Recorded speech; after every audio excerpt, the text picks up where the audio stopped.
Man, I have got to say, there has been a lot going on lately. It's hard for me to keep up, and I know I haven't been reporting on the stuff like I should be. I mean, who's going to be your level-headed guide, right? Well, hubris aside, the California wildfires are doing a number on the state. Biggest in history, seems to be happening each and every year. Smoke for the last 2, going on 3 weeks now. You can't even see the sun past the haze. It's absolutely crazy. The air quality has been dismal. You can't go outside without smelling like somebody's got their chimney going 24/7.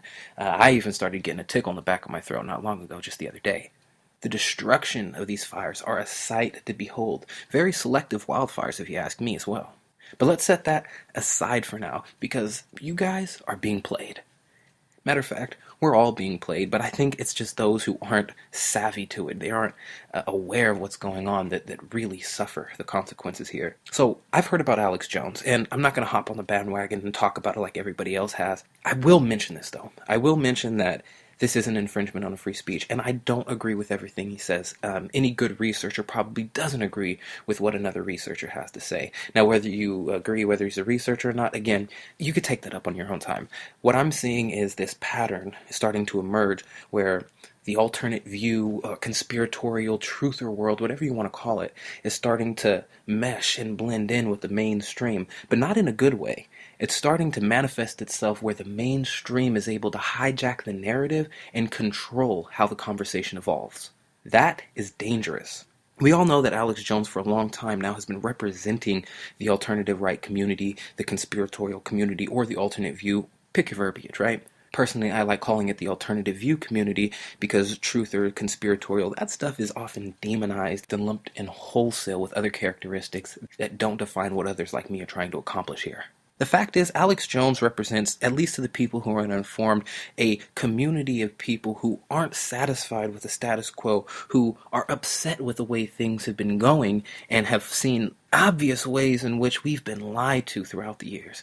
Now, that is something that's not exclusive to a truth or alternate view or a conspiratorial community. That is something that's almost inherently true to every single one of us inside the United States. At one point or another, we felt like we've been lied to by the government, politicians, so on and so forth. I think we've gotten so used to them lying to us that we're willing to just accept it. Now again, this was an infringement on free speech. You don't have to agree what this man has to say, but just because you don't agree with it, just because you don't like something, does not make it illegal. We either have free speech or we don't. There is no in between.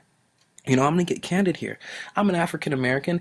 I've been called the N-word before. That's their prerogative. That's on them. They have the right to do that if they so please. It is up to me on how I want to respond to that. This is a new day and age, okay? If you want to get upset over what somebody calls you, sticks and stones, okay? Sticks and stones. We're starting to allow words or what's deemed as hate speech, and that definition is getting broader and broader every day.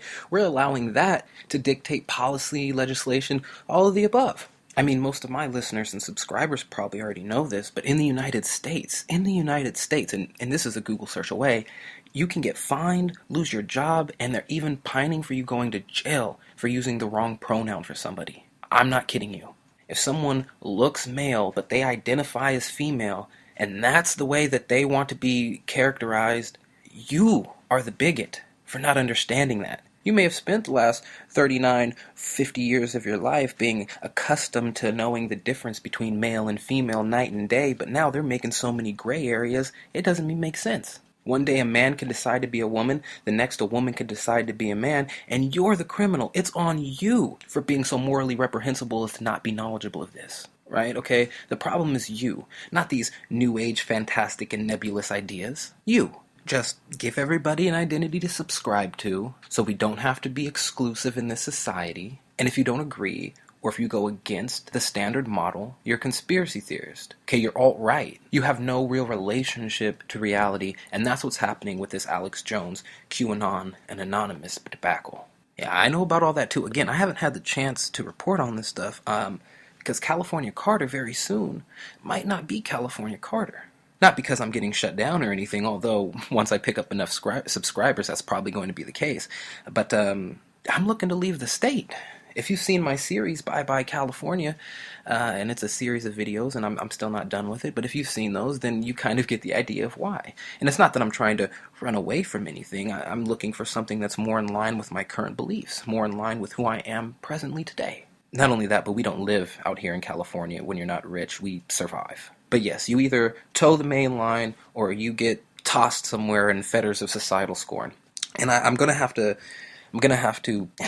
probably break a few hearts here because I don't subscribe to QAnon or Anonymous either. Now, I know that they put out a lot of information and a lot of the stuff is good, but I'm also not naive enough to think that the CIA isn't going to don a mask and a voice synthesizer and try to pretend to be some rebellious group. I'm also not naive enough to think that this QAnon individual, or individuals, although releasing a lot of accurate information, same as WikiLeaks, that there aren't certain connections and implications there that we've got to be careful about. Okay, now, for some reason, this has been really hard for me to try and put to words, so bear with me.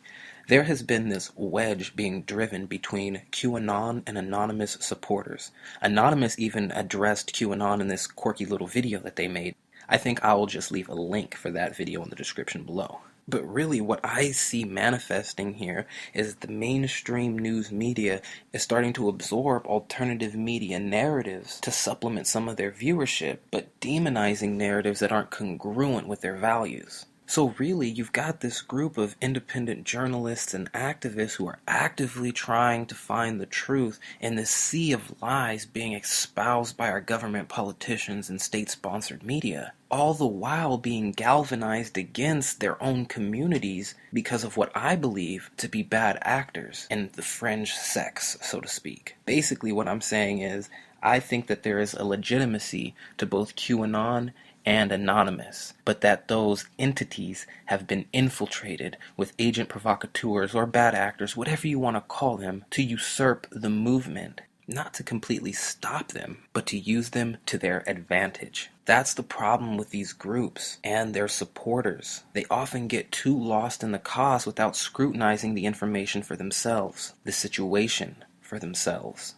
I just don't think it's a coincidence this firestorm of events has been happening. Alex Jones, QAnon, Anonymous, the same time as the California fires and all the stuff that's happening geopolitically. We are being actively distracted. Our attention is being pulled away from the issues that matter. Not gender-neutral bathrooms, not unfettered immigration, not LGBTQXYZ. There is a very active and successful divide and conquer initiative being perpetuated right now. And most of us are falling for it. No matter who you get your information from, CNN, Fox News, QAnon, Anonymous, scrutinize it for yourself. The real conspiracy theorists are the ones who become convinced of something after hearing it only one time, and because it resonates with them and sounds plausible, they then espouse it to somebody else without having done the proper fact-checking. You guys out there know who I'm talking about. We're better than this. Take care of yourselves out there.